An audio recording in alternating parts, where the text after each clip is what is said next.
మనం పనిచేసిన పద్ధతి ఏంటంటే ప్రతిదాన్ని ఒక టాస్క్ లాగా తెలంగాణ ఉద్యమాన్ని తెలంగాణ రాష్ట్రం సాధించడాన్ని ఎట్లయితే భావించుకున్నామో కరెంట్ ఉన్నది. నాకన్నా ముందు చాలా మంది ముఖ్యమంత్రులు పనిచేసిండ్రు. ఒకటి చిన్న ప్రశ్న మనం ఆలోచించుకుంటే తెలుస్తుంది, ఎందుకు కరెంట్ ఇవ్వలేకపోయిండ్రు, ఏం కారణం? ఇవాళ ఎక్కడికి వచ్చింది కరెంటు? గతంలో అది వర్ణనాతీతమైన బాధ.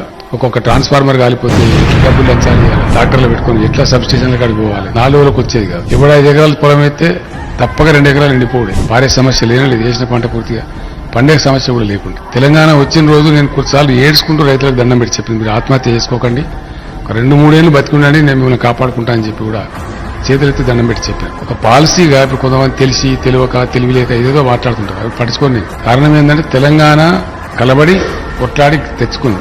ఈ తెచ్చుకున్న తెలంగాణ నిలబడాలి. ఎట్టి పరిస్థితుల్లో నిలబడాలంటే 100% గ్రామీణ ప్రాంతాలు చల్లగా ఉండాలి, రైతులు బాగుండాలి, రకరకాల బాధలు వాళ్ళకు ఉన్నాయి తొలగిపోవాలని చెప్పి రైతు బంధు రైతు బీమా లాంటి స్కీమ్ తెచ్చుకుంది. 24 గంటలు ఫ్రీ కరెంట్